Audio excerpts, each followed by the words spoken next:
SSC GD upcoming டேஸ்ல உங்களுக்கு exam இருந்துச்சுன்னா இந்த வீடியோ பாருங்க. இல்ல 4th மே ஃபர்ஸ்ட் ஷிஃப்ட்ல math and GK topic. So மேத்துக்கும் ஜிகேவும் என்ன மாதிரி கேட்டாங்கன்னு சொல்லிட்டு வந்து செக் பண்ணிக்கலாம். ஏன்னா அப்கமிங் இருக்கிற ஸ்டூடெண்ட்டுக்கு கொஸ்டினோட ஸ்டாண்டர்ட் லெவல் எந்த மாதிரி கேட்குறாங்கன்னு தெரிஞ்சு அதுக்கேத்தாப்புல நீங்க ரிவிஷன் பண்ணீங்கன்னா உங்க எக்ஸாமுக்கு யூஸ்ஃபுல்லா இருக்கும். மேத்ல வந்து பாருங்களேன், என்ன சொல்றாங்க, what is the smallest number divisible by 2, 5, 8, 9, 10 சொல்றாங்க. அதாவது இந்த 4 ஆப்ஷன்ல ஏதோ ஒரு நம்பரு, அந்த நம்பர் என்ன அப்படின்னா இங்க இருக்கிற எல்லா நம்பராலையும் வந்து டிவைட் ஆகும், அதுல ஒரு ஸ்மாலஸ்ட் நம்பர் அப்படின்னு வந்து கேக்குறாங்க. எப்போதும் ஞாபகத்துல வச்சுக்க, ஒரு ஸ்மாலஸ்ட் நம்பரு இல்லைன்னா இங்க கொடுக்குற வேல்யூவோட ஆப்ஷன் பெரிய வேல்யூ இருந்துச்சுனாவே உங்களுக்கு கிளாஸ் எடுக்கும்போது சொல்லியிருப்பேன் எல்சிஎம் வந்து கண்டுபிடிக்கணும் அப்படின்னா. இப்ப நீங்க என்ன பண்ணா 2, 5, 8, 9, 10 அதுக்கு எல்சிஎம் கண்டுபிடிக்க நிறைய மெத்தட் இருக்கு. தானாவுத்தல் போட்டு கூட கண்டுபிடிக்கலாம். பண்ணோம்னா நம்மளுக்கு ஆன்சர் என்ன வரும்னா 360 வந்து வரும். இப்ப இந்த கொஸ்டின்லாம் எங்க இருந்து எடுத்தேன் அப்படின்னா, நிறைய ஹிந்தி சேனல்ஸ் அவங்க ஹிந்தியில வந்து என்னன்னா நிறைய டெலிகிராம் குரூப்லையும் ப்ரொவைட் பண்ணியிருந்தாங்க. நான் அதை வச்சுதான் என்ன பண்ணிட்டு இருக்கேன்னா உங்களுக்கு நான் சொல்லிட்டு இருக்கேன். இப்ப கம்ப்ளீட்டா என்னன்னா எஸ்எஸ்சி ஜிடிக்காக மட்டுமே வந்து ஒரு கோர்ஸ் வந்து எடுத்திருந்தேன். மொத்தம் 10 வீடியோஸ் வந்து எடுத்திருந்தேன்.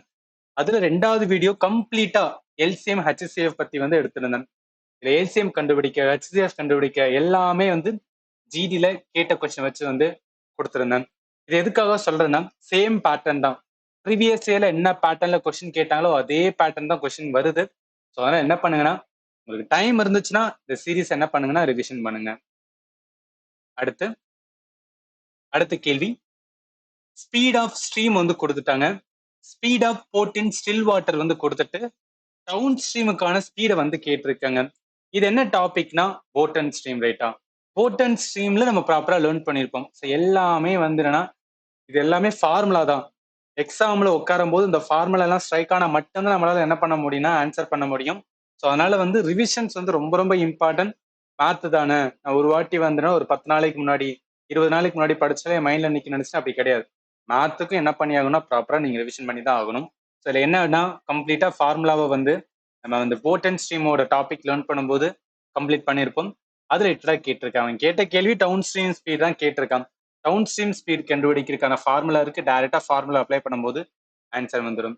இதுல எல்லாம் என்னன்னா கொஞ்சம் ஈஸியா இருக்கிற மாதிரி தான் இருக்கு. பட் ஆக்சுவலா எக்ஸாம்ல எப்படி கேட்டாங்கன்னு சொல்லிட்டு உங்களுக்கு வந்து தெளிவா தெரியல. ஏன்னா ஹிந்தி சேனல்ஸ் ப்ரொவைட் பண்ணதை வச்சுதான் என்ன பண்றேன்னா நான் உங்களுக்கு வந்து சொல்லிட்டு இருக்கேன். அடுத்து வந்து பாருங்களேன், a distance of 36 kilometer covered in 60 minutes. The speed decreases by 20 kilometer per hour. How much time will be taken to cover the same distance? கிடையாது, மணிக்கு வந்து 36 கிலோமீட்டர், ரைட்டா? ஏன்னா 60 நிமிஷம்னாவே மணிக்கு கடக்கப்படுகிறது. வேகம் இப்ப என்ன மணிக்கு 20 கிலோமீட்டர் குறைந்தால், அதாவது வேகம் குறைஞ்சு இப்ப 20 கிலோமீட்டருக்கு தான் வந்து மணிக்கு போறாங்கன்னா அதே தூரத்தை கடக்க எவ்வளவு நேரம் எடுக்கும்? கண்டிப்பா வந்து டைம் வந்து கூட தான் எடுக்கும், ரைட்டா? ஏன்னா முதல்ல 1 மணி நேரத்துக்கு வந்து என்ன பண்றாங்க 36 கிலோமீட்டர், இப்போ 1 மணி நேரத்துக்கு வந்து வெறும் 20 கிலோமீட்டர் தான். அப்படி இருக்கும்போது டைம் எனக்கு அதிகமா எடுக்கும். அதை எப்படி கண்டுபிடிச்சிக்கலாம்? முதல்ல 36, இப்ப வெறும் வந்து 16 கிலோமீட்டர். ஏன் அப்படின்னா குறையுது. எவ்வளவு குறையுது? 20 வந்துன்னா குறையுது, ரைட்டா? அப்போ 1 ஹவருக்கு வந்து 16 கிலோமீட்டர்ல போகும்போது நம்மளுக்கு பேசிக் ஃபார்முலா தெரியும். Speed's equal to distance divide by time. இப்போ டைம் வேணா என்ன பண்ணுவோம், டிஸ்டன்ஸ் இருக்குமா, ஸோ டிஸ்டன்ஸ் கீழே இருக்கும், ஸ்பீடு கீழே வந்துடும். இப்போ டிஸ்டன்ஸ் வந்து என்ன நம்மளுக்கு தேவையான 36 கிலோமீட்டர், ஸ்பீடு என்ன 16 கிலோமீட்டர் பர் ஹவர். அடிக்கும் போது 2.25 அப்படின்னு வரும். அப்ப என்ன இதை மினிட்ஸ்ல சொல்லணும்னா 135 மினிட்ஸ். முதல்ல வந்து ஜஸ்ட் என்ன ஒரு 60 மினிட்ஸ் தான் ஆச்சு. இப்போ 135 மினிட்ஸ் வந்து எதுக்கு, ரைட்டா? கொஸ்டினுக்கு ஆன்சர் பி தான். டைம் அண்ட் ஸ்பீட் அதான் ஞாபகத்துல வச்சுக்கேன். இந்த டிஸ்டன்ஸ், ஸ்பீடு, டைம் இதுல 2 விதமா இருக்கு. ஒன்னு ஃபார்முலா யூஸ் பண்ணணும், இன்னொன்னு லாஜிக்காவுமே கொடுக்கறத கொஞ்சம் நம்ம என்னன்னா லாஜிக்கலா ஐடென்டிஃபை பண்ணாலும் நம்மளால என்ன பண்ண முடியும்னா ஆன்சர் வந்து எடுக்க முடியும். ஸோ இது எல்லாமே ப்ராப்பரா நம்ம என்னன்னா டிஸ்டன்ஸ் டைம் சொல்லிட்டு ஒரு சாப்டர் இருக்கும். அதுல என்டையரா என்ன பண்ணிருப்போம்னா நம்ம வந்து லேர்ன் பண்ணிருப்போம். சரி, 3 கொஸ்டின் தான் வந்து கிடைச்சது. இப்போ என்ன பண்ணலன்னா மேத் கொஸ்டின்ஸ் வந்து ஜிகே கொஸ்டின்ஸ் வந்து பார்த்தலாம். இதுல முதல் question, what is the main characteristic of a Bhangra dance? So Bhangra நடனம் ரொம்ப ஃபேமஸ் எங்கன்னா பஞ்சாப்ல. இது என்ன அப்படின்னு பார்த்தோன்னா இந்த டான்ஸ் அண்ட் ஃபெஸ்டிவல்னு சொல்லிட்டு ஒரு டாபிக் இருக்கும். அதுல இருந்து கொஸ்டின்ஸ் வந்து எடுத்திருக்காங்க. பாங்க்ரா நடனம் நிறைய வந்து என்னன்னா இந்த நிறைய மூவி எல்லாம் கூட பார்த்துருப்பாங்க. இந்த மாதிரி டான்ஸ் வந்து ஆடுவாங்க பாத்தீங்களா? இதான் என்னன்னா பாங்க்ரா டான்ஸ். ரொம்ப ஃபேமஸ் என்னன்னா பஞ்சாப்ல. ரொம்ப ஃபாஸ்டா, அதாவது energetic and fast paced movement வந்து கொண்ட டான்ஸா இருக்கும். ஆப்ஷன் சி தான் வரும். ஃபர்ஸ்ட் என்னன்னா டான்ஸ் ரிலேட்டடா வந்து ஒரு கொஸ்டின்ஸ் எடுத்திருக்காங்க. அடுத்து ஸ்போர்ட்ஸ் ரிலேட்டடா what is the rest period between rounds in ஒலிம்பிக்ல பாக்ஸிங்? அதாவது ஒலிம்பிக்கோட குத்துச்சண்டையில் ஒரு ரவுண்டுக்கான ஒவ்வொரு ரவுண்டு நிறைய ரவுண்டு வந்து பாக்ஸிங்ல இருக்கும். அதுல ஒவ்வொரு ரவுண்டுக்கும் ஓய்வு நேரம் வந்து எவ்வளவு அப்படின்னு வந்து கேட்டிருக்காங்க. 1 மினிட். நம்மளும் நிறைய வந்து பாக்ஸிங் மூவி வந்து பார்த்திருப்போம். இது என்ன டாபிக்னா ஸ்ட்ராட்டஜிக்கேல ஸ்போர்ட்ஸ் அப்படின்னு ஒரு டாபிக் இருக்கும். இதுல இருந்து கொஸ்டின்ஸ் வந்து எடுத்திருக்காங்க. அதாவது இந்தியால ரொம்ப ஃபேமஸ் ஆனது அண்ட் உலகத்துல இருக்கிற ஃபேமஸான என்னெல்லாம் ஸ்போர்ட்ஸ் இருக்கோ அதுல இம்பார்ட்டன்ட் எல்லாத்தையும் நம்ம என்ன பண்ணுவோம்னா லேர்ன் பண்ணுவோம். அதுல பாக்ஸ்ல இருந்து கொஸ்டின் எடுத்திருக்காங்க. பட் இந்த கேட்ட கேள்வியில இருக்கிற டைம் வந்து ரொம்பவே ஃபேக்சுவலா வந்து எடுத்திருக்காங்க. பட் தெரிஞ்சுக்கலாம் ரைட்டா. ஸோ 1 மினிட் என்னன்னா டைம் வந்து கொடுக்குறாங்க. அடுத்து Chipko movement. So Chipko movement எது சம்பந்தப்பட்டது அப்படின்னு வந்து கேட்குறாங்க. இது நம்ம 2 இடத்துல லேர்ன் பண்ணியிருப்போம். ஒன்று ஹிஸ்டரியில லேர்ன் பண்ணுவோம், நிறைய மூவ்மெண்ட் ரிலேட்டட் லேர்ன் பண்ணியிருப்போம். And also ஜாகிரபிலுமே.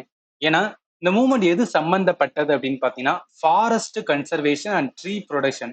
நிறைய அந்த டைம்ல என்ன பண்ணியிருப்பேன்னா 1970 வந்து நிறைய மரங்களை அழிக்கும் போது நிறைய ட்ரைபல் பீப்புள் வந்து மரங்களை அழிக்கக்கூடாதுன்னு சொல்லிட்டு அந்த மரத்தை வந்து கட்டி பிடிப்பாங்களாம். அந்த மாதிரி மூவ்மெண்ட் வந்து என்னன்னா நார்த் இந்தியாவில் நடந்திருக்கும். இந்த மூவ்மெண்டோட பேர் வந்து சிப்கோ மூமெண்ட். மைண்ட்ல வச்சுக்கோங்க. அடுத்து மணிப்பூரி டான்ஸ். ஸோ கிளாசிக்கல் டான்ஸ்ல இந்த கொஸ்டின். மணிப்பூரி டான்ஸ்ல எந்த ஹிந்து டைட்டியை வந்துன்னா டெடிகேட்டட், அதாவது அந்த டான்ஸ் எந்த தெய்வத்துக்கு வந்து டெடிகேட் பண்ணப்பட்டது அப்படின்னு வந்து கேட்குறாங்க. இது என்னன்னா ஸ்ட்ராட்டஜிக்கேல கிளாசிக்கல் டான்ஸ் பாரம்பரிய நடனத்தில் லேர்ன் பண்ணியிருப்போம். பாரம்பரிய நடனத்துல மணிப்பூரி. ஸோ மணிப்பூரி டான்ஸ் எது சம்பந்தப்பட்டனா ராஸ் லீலா. ஸோ ராஸ் லீலான்னு வரும்போது ராதா கிருஷ்ணாவோட ஸ்டோரி ரைட்டா. அப்ப ராதா கிருஷ்ணாவோட ஸ்டோரின்னு வரும்போது அவங்களுக்கு தான் லார்டு கிருஷ்ணாவுக்கு தான் என்ன அப்படின்னு பார்த்துன்னு வச்சுக்கலாம். இந்த மணிப்பூரி டான்ஸ் வந்து என்னன்னா அர்ப்பணிக்கப்பட்டிருக்கும். அடுத்து ஜாகிரபில இருந்து ஒரு கொஸ்டின்ஸ் வந்து எடுத்திருக்காங்க. Why is the rotation speed of Venus on the axis slowest compared to other planet in the solar system? First என்ன வேர்ல்டு ஜியாகிரபி அப்படின்னு சொல்லிட்டு வந்து நம்ம லேர்ன் பண்ணிப்போம். வேர்ல்டு ஜியாகிரபில பிளானட் கோள்கள் பத்தி லேர்ன் பண்ணிப்போம். அந்த கோள்கள் பத்தி நல்லா கவனிங்க. கோள்களையே ரொம்ப ஃபாஸ்டா எது வந்து சுத்தி வந்துட்டு இருக்குன்னா மெர்க்குரி தான். ஏன் மெர்க்குரினா சூரியனுக்கு பக்கத்துல இருக்கு, அதனால ரொம்ப ஃபாஸ்டா இது பண்ணணும். இல்லாட்டினா அதோட ஃபோர்ஸ் கிராவிடேஷனல் ஃபோர்ஸ் வந்து என்ன பண்ணினா இழுத்துரும் ரைட்டா.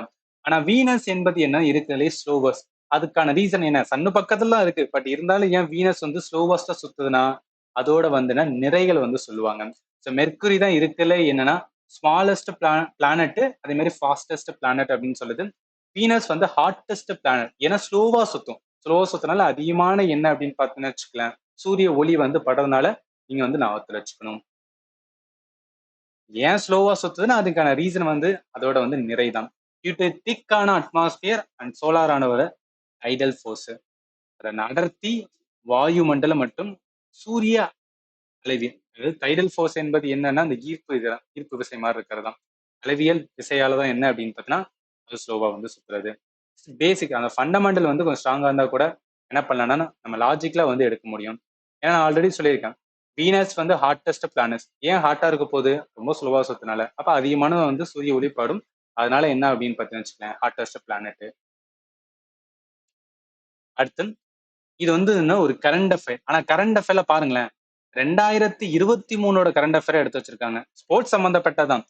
சில்வர் மெடல் ஷூட்டிங்ஸ்ல வந்து சில்வர் மெடல் ஏசியன் கேம் அப்ப யாரு, அதாவது எத்தனை வாங்கினாங்க கேக்குறாங்க.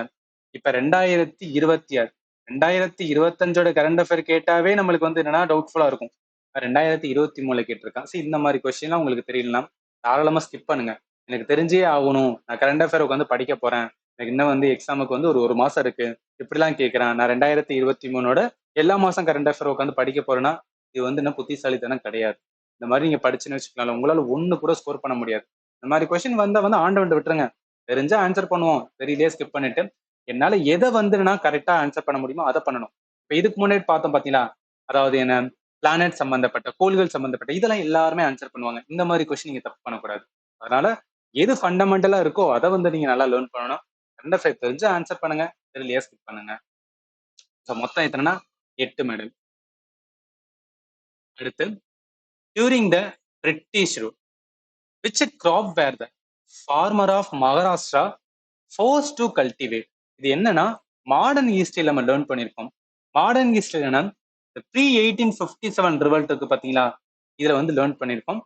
இதுல என்னன்னா நிறைய வந்து என்னன்னா பிரிட்டிஷ் ஆங்கிலேயர்களோட அடக்கம் வந்து இருக்கும்.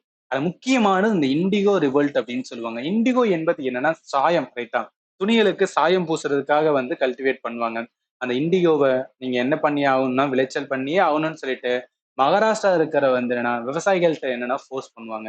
இதுவே என்ன லேட்டரா வந்து ரிவோல்ட்டா வந்து கிளம்பிரும். அப்ப அந்த கொஸ்டினுக்கு ஆன்சர் வந்து ஏதா வரும், இண்டிகோ. அடுத்து, எந்த mosque built by the Shah Jahan in Agra fort specially for a royal ladies of the court. Agra கோட்டையில் ஷாஜகான் அரச மனைவிகளுக்காக குறிப்பாக கட்டிய பள்ளிவாசல் எது அப்படின்னு வந்து கேட்கிறாங்க. இது டாபிக் அப்படின்னு பார்த்தா மெடிவல். அகைன் ஞாபகத்துல வச்சுங்க, ஹிஸ்டரி பொறுத்தளவுக்கு மெடிவல்ல ரெண்டே டாபிக் மட்டும்தான் வந்து ஜிடில எடுக்கிறாங்க. ஒண்ணு வந்து டெல்லி சுல்தானேட்ல கை வைக்கிறாங்க, இல்ல அப்படின்னா முகல் எம்பையர்ல வந்து கை வைக்கிறாங்க. ரெண்டை மட்டும் என்ன பண்ணுங்கன்னா போகும்போது ரிவிஷன் பண்ணிட்டு போங்க. இந்த கேள்விக்கு ஆன்சர் எது வரும் அப்படின்னு பார்த்தீங்கன்னா நாகினா. ஸோ நாகினா மஸ்ஜித் தான் வந்து என்னன்னா கட்டப்பட்டதாம். நிறைய வந்து என்னன்னா ஷாஜகான் கட்டியிருப்பாரு. அதுல வந்து முக்கியமானது வந்து நாகினா மஸ்ஜித். அடுத்து, the growth of a pollen tube towards a oval is a example of. எல்லாம் கவனிங்க, என்ன டாபிக் அப்படின்னு கேட்டீங்கன்னா பயாலஜி. ஸோ பயாலஜில என்ன அப்படின்னு கேட்டீங்கன்னு வச்சுக்கலாம், பிளான்டோட ரீப்ரொடக்ஷன். ஸோ பிளான்டோட ரீப்ரொடக்ஷன் அப்படின்னு சொல்லிட்டு வந்து ஒரு டாபிக் இருக்கும். ஸோ அந்த டாபிக்ல தான் என்ன பண்ணுவோம்னா நம்ம வந்து லேர்ன் பண்ணுவோம். நிறைய நம்மளே வந்து சும்மா நம்ம பார்த்திருப்போம். அதாவது ஒரு செடிலாம் பார்த்தீங்கன்னு வச்சுக்கலாம், சூரிய ஒளி எங்கிட்டு இருக்கோ அதை பார்த்து என்னதான் வளர்ந்துகிட்டு இருக்குன்னு பார்த்தீங்கன்னா அதே மாதிரி வந்து ஒவ்வொரு நோக்கி அந்த போலன் டியூப் வந்து அதோட வளர்ச்சி இருந்துச்சுன்னா அது என்ன சொல்லுவாங்கன்னா அது எதனால வளருதுன்னா பிகாஸ் ஆஃப் ஒரு கெமிக்கல் சிக்னல்னால. கெமிக்கல் சிக்னல் ஏன்னா ஒவ்வொரு நோக்கி என்ன ஆகும் அப்படின்னு பார்த்தீங்கன்னு வச்சுக்கலாம், அந்த போலன் டியூப் வந்து வளர்க்கான முக்கியமான ரீசன் வந்து கெமிக்கல் சிக்னல். ஏன் அப்படின்னு பார்த்தீங்கன்னா அந்த இடத்துல வந்து ரீப்ரொடக்ஷன் நடக்கிறதுக்காக. அதனால என்ன ஒரு கெமிக்கல்னால இது நடக்கிறதுனால கெமியோட்ரோபிசம் அப்படின்னு சொல்றது. கெமியோட்ரோபிசம் ரசாயன உணர்ச்சி இயக்கம் சொல்றது ஆப்ஷன் சி தான் வரும். அடுத்து பாலிட்டில இருந்து ஒரு கொஸ்டின்ஸ் வந்து எடுத்திருக்காங்க. Under the Indian constitution who has the power to form a new state, alter their boundary or change their name? இது ப்ராப்பரா என்ன பண்ணிருப்போம் இந்தியன் பாலிட்டியில எங்க லேர்ன் பண்ணிருப்போம் அப்படின்னு பார்த்தீங்கன்னு வச்சுக்கலாம், பார்ட் 1 and 2ல லேர்ன் பண்ணிருப்போம். ஏன்னா பார்ட் 1 and 2ல ஆர்டிக்கல் 3ல தான் என்னன்னா சொல்லியிருப்பாங்க, ஒரு புதுசா ஒரு மாநிலத்தை உருவாக்க போறாங்க, இல்ல இருக்கிற மாநிலத்தோட பரப்பளவு எல்லைகள் பெயர்களை மாற்றுறாங்கன்னா யாருக்கிட்ட பவர் இருக்குன்னா பார்லிமெண்ட். ஸோ நாடாளுமன்றத்தினால தான் என்ன பண்ண முடியும்னா இதை வந்து சேஞ்ச் பண்ண முடியும்னு இந்த ஆர்டிக்கலை ப்ராப்பரா மென்ஷன் பண்ணதுனால கொஸ்டினுக்கு ஆன்சர் என்ன வரும்னா பார்லிமெண்ட் ஆப்ஷன் பி தான். அடுத்து, which river of India has the largest volume of water, the highest water holding capacity? இது என்ன டாபிக்னா ஜியோகிராஃபி. ஜியோகிராஃபில இந்தியன் ஜியோகிராஃபி. இந்தியன் ஜியோகிராஃபில எது வரும் அப்படின்னு பார்த்தீங்கன்னா ரிவர் ட்ரைனேஜ் சிஸ்டம் இருக்கா. ஏன்னா பெனின்சுலா ரிவர் என்பது கம்ப்ளீட்டா சவுத் இந்தியால இருக்கிற ரிவரை பத்தி லேர்ன் பண்ணுவோம். ட்ரைனேஜ் சிஸ்டத்துல இண்டஸ், பிரம்மபுத்திரா, கங்காவை லேர்ன் பண்ணுவோம்.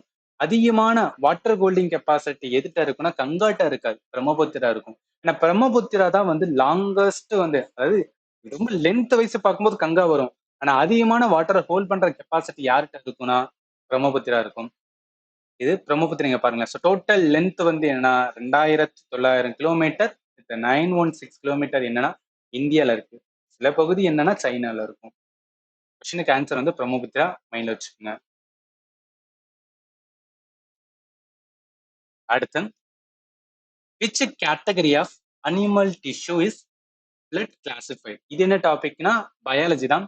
பயாலஜில என்ன அப்படின்னு பார்த்தீங்கன்னு வச்சுக்கலாம். ஸோ பயாலஜில அவன் கேட்கறது வந்துன்னா திசுக்கள் ரிலேட்டடா கேட்டிருக்கான், ரைட்டா? ஸோ திசுக்கள் பொறுத்த அளவுக்கு ரெண்டு தான் இருக்கும். ஒன்னு வந்துன்னா தாவர திசுக்கள் இருக்கும், இன்னொன்னு அப்படின்னு பார்த்தீங்கன்னா அனிமல் திசுக்கள் ரிலேட்டட் இருக்கும். அந்த அனிமல் திசுக்கள்ல நிறைய வகைகள் இருக்கும். அந்த வகைகள் இருக்கிற அந்த எபித்தீலியல், கனெக்டிவ், மஸ்குலர், நியூரஸ் எல்லாமே பார்ட் ஆஃப் இதுதான்.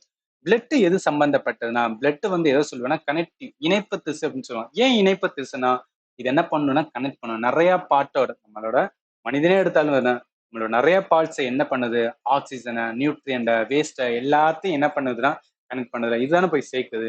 அதனால் பட் பார்ட் ஆஃப் எது கீழே வரும்னா இணைப்பு திசு கீழே தான் வரும். போன இதுலயுமே, அதாவது இதுக்கு முன்னாடி கேட்ட ஷிஃப்ட்லயுமே வந்து திசுக்கள் ரிலேட்டட் தான் கேட்டிருந்தாங்க, இப்பயும் கேட்டிருக்காங்க. அடுத்து ஒரு ஃபெஸ்டிவல். எந்த வருஷம் ஜெய்ப்பூரோட லிட்ரேச்சர் ஃபெஸ்டிவல் வந்து பிகன் பண்ணாங்கன்னு கேக்குறாங்க. நம்ம மோஸ்ட்லி வந்து ஃபெஸ்டிவல் ரிலேட்டடா லேர்ன் பண்ணும்போது ஓகே, ஒரு ஃபெஸ்டிவல்னா அந்த ஃபெஸ்டிவல் என்ன, எந்த ஸ்டேட்ல செலிப்ரேட் பண்றாங்க, அதுல ஏதாவது இம்பார்ட்டன்ட் இருக்கா, இப்படிதான் பார்ப்போம். பட் கொஸ்டின்ல என்னன்னா கொஞ்சம் ஃபேக்சுவலா போயிட்டு ஏதாவது ஒரு ஃபெஸ்டிவல் ரொம்ப ஃபேமஸா இருந்துச்சுன்னா அதோட ஸ்டார்டிங் வந்து எப்ப வந்து பண்ண ஆரம்பிச்சாங்க அப்படின்னு வந்து கேட்டுட்டு இருக்காங்க. இதை கேட்கறதுக்கான ரீசன், ஜெய்ப்பூர் லிட்ரேச்சர் ஃபெஸ்டிவல் எங்க இருக்குன்னா ராஜஸ்தான்ல இருக்கு. ஸோ ராஜஸ்தான்ல எந்த வருஷம்னா 2006ல என்ன பண்ணிருக்காங்கன்னா செலிப்ரேட் பண்ண ஸ்டார்ட் பண்ணிருக்காங்க. இப்போ உலகத்திலே வந்து லார்ஜஸ்ட் லிட்ரேச்சர் ஃபெஸ்டிவல் அப்படின்னு சொல்லப்படுது. டாபிக் அப்படின்னா ஃபெஸ்டிவல் தான். பட் ஃபெஸ்டிவல்ல என்னன்னா கொஞ்சம் ஃபேக்சுவலா வந்து உள்ள எடுத்திருக்காங்க. அடுத்து, எந்த வருஷம் வேர்ல்டோட parliament of religion held in Chicago? ஏன் பர்டிகுலரா இதுனா, ஏன்னா சிக்காகோ கான்ஃபரன்ஸ் அப்படின்னு சொல்லிட்டு ஒன்று இருக்கும். சிக்காகோ கான்ஃபரன்ஸ்ல என்ன, சுவாமி விவேகானந்தா என்ன பண்ணனா அவருக்கான ஃபேமஸான ஸ்பீச் வந்து கொடுத்திருப்பார். எந்த வருஷம்னா 1893. இந்த டைம்ல தான் என்னன்னா நிறைய அமெரிக்கர்கள் வந்து என்னன்னா ஓகே இந்தியாவை பத்தி வந்து பேச ஆரம்பிப்பாங்க. இவர் வந்து ஸ்பீச் கொடுத்ததுக்கு அப்புறம் நல்ல ஒரு பாப்புலாரிட்டியுமே வந்து என்னன்னா இன்ட்ரடியூஸ் ஆகும் அப்படின்னு சொல்லுவாங்க. 1893 ஞாபகத்துல வச்சுக்கோங்க. அடுத்து, சிட்டிசன்ஷிப் நம்மளோட கான்ஸ்டியூஷனோட எந்த பார்ட் அப்படின்னு வந்து கேக்குறாங்க. ஜஸ்ட் என்னன்னா டைரக்டா எடுத்திருக்காங்க. நம்ம பாலிட்டியில பார்ட் 1 அண்ட் 2 இருக்கா, பார்ட் 2 வந்து எதை பத்தி பேசுனா சிட்டிசன்ஷிப், பார்ட் 3 வந்து என்ன ஃபண்டமெண்டல் ரைட்ஸ், பார்ட் 4 வந்து என்ன டைரக்டிவ் பிரின்சிபல், பார்ட் 4A வந்து ஃபண்டமெண்டல் டியூட்டிஸ். எது வரும்? பார்ட் வந்து என்னன்னா 2 தான் சிட்டிசன்ஷிப். அவ்வளவுதான் வந்துன்னா கொஸ்டின்ஸ் வந்து கிடைச்சது. இப்போ இது போக இந்த ஷிஃப்ட்ல நீங்க எக்ஸாம் எழுதுச்சுன்னா இந்த மாதிரி கேள்விலாம் வந்துச்சான்னு சொல்லிட்டு வந்து ஒரு வாட்டி செக் பண்ணிட்டு என்ன பண்ணுன்னா அந்த வீடியோட கமெண்ட்ல சொல்லுங்க. உங்க ஃப்ரெண்ட் சர்க்கிளுமே எஸ்எஸ்சி ஜிடி வந்து எழுத போறேன்னா அவங்களுக்கு இந்த வீடியோ என்ன பண்ணுங்கன்னா ஷேர் பண்ணுங்க. ஏதாவது டவுட் இருந்துச்சுன்னா வீடியோட கமெண்ட்ல வந்து மென்ஷன் பண்ணுங்க. அண்ட் ஃபைனலி, தேங்க்யூ ஃபார் வாட்சிங் and have a nice day.